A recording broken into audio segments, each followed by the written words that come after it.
Vous, en tant que prêtre, j'imagine que c'est quelque chose qui est lié aussi à votre sacerdoce, cette question de la vie, l'Eucharistie, la vie, il y a un lien? Oui, entre l'Eucharistie et la vie, évidemment. L'Eucharistie, c'est la vie donnée en plénitude. Mais déjà, il faut que celui qui a le don de la vie puisse venir au monde. Celui à qui le Seigneur a fait ce don de la vie, il faut aussi qu'il puisse tout simplement naître, grandir, exister. Et là encore, il y a une sollicitude de l'Église, parce que c'est la sollicitude de Dieu pour le plus petit, pour le sans-voix. Et dans une société comme la nôtre, eh bien, c'est important qu'on dise que tout le monde a la même chance, que tout le monde a la même dignité, et que la dignité d'une personne humaine, elle ne vient pas seulement par exemple, du projet parental, de ce que ses parents pensent de lui, ou de savoir si jamais il est en bonne santé ou pas. Mais il y a la dignité, elle est là parce que tout simplement Dieu la lui a conférée. Sœur Rosélia, qu'est-ce qui vous donne la force de vous lancer jour après jour dans ce combat pour la vie, concrètement, en ouvrant la porte de votre maison et en étant disponible au quotidien, et je l'imagine aussi la nuit, pour répondre aux demandes, aux détresses de ces femmes qui viennent vous rencontrer? Qu'est-ce qui vous donne la force? La force, je la puise de l'Eucharistie de chaque jour, de ce temps de tête à tête avec le Seigneur, que c'est l'horizon, c'est la prière. Je crois que ma vie de fille de la charité n'aurait aucun sens sans ces moments d'intimité avec le Seigneur, moments parfois arides, mais toujours féconds dans le sens que plus tôt que plus tard, le Seigneur me donne la réponse. Voilà. Je crois, je le répète, sans ces rencontres avec la vie, avec un grand V, je ne pourrais aller à la rencontre de la vie de tous les jours. Vous, Ophélie, vous êtes une maman quand même, j'imagine, très prise, avec des enfants, 4 enfants, le 5e qui arrive. Qu'est-ce qui vous donne la force de vous impliquer pleinement dans ce projet?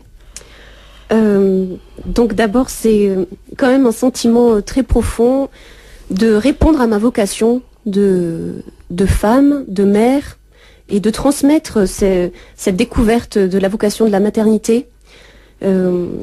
Voilà. Et pour moi, ça correspond aussi à la vocation de laïque chrétienne engagée pour la construction en fait d'une société plus juste, avec cet apport original des chrétiens, qui est la charité et la compassion. Voilà, donc... Alors, quel serait le petit message que vous voudriez faire passer aux nombreuses femmes qui vous écoutent sans doute aujourd'hui, qui se disent « Oh, faut vraiment que je fasse quelque chose ». Voilà, on l'a compris, là, aujourd'hui, la structure fonctionne avec des personnes qui s'impliquent progressivement. Il ne s'agit pas de tout se précipiter pour aller donner un coup de main au foyer El Paso. C'est quelque chose de sérieux, on y va progressivement. Qu'est-ce que vous voudriez leur donner comme conseil? Voilà. Je veux m'engager pour la vie, qu'est-ce que je peux faire?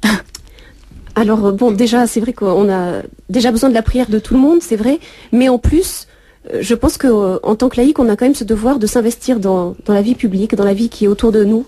Donc, voilà, par déjà un regard bienveillant sur les gens, sur ceux qui nous entourent. Une disponibilité, peut-être. Une disponibilité, oui, comme dit Benoît XVI, c'est être un cœur qui voit.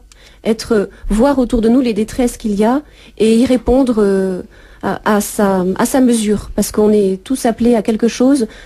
Parfois, ça paraît pas forcément spectaculaire, mais chacun doit répondre à sa mesure, là où il est, dans l'entourage où il est.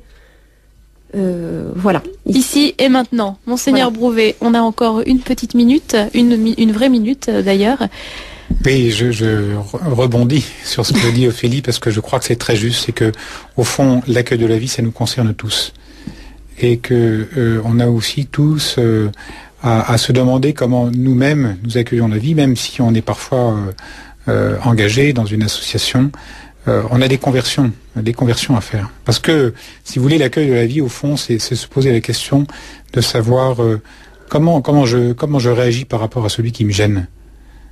Et il y a celui qui me gêne parce que voilà, il est dans mon ventre et qui va naître dans 7 mois. Bon, mais il y a aussi celui qui me gêne au bureau, celui qui me gêne dans ma famille, dans la rue. Dans la rue aussi. Et vous voyez, accueillir la vie, c'est accueillir toute vie humaine comme un don de Dieu. Alors ça, c'est une sacrée conversion. Alors vous avez 20 secondes encore. Ajouter que on a parlé du soutien financier, mais on demande aussi un véritable soutien par la prière, pour que on soit vraiment disponible à ce que Dieu veut pour ce foyer, d'abord. Alors si jamais les auditeurs peuvent prier pour nous, c'est déjà un premier magnifique cadeau. Merci beaucoup. Vous pouvez également faire un don. Il y aura toute une campagne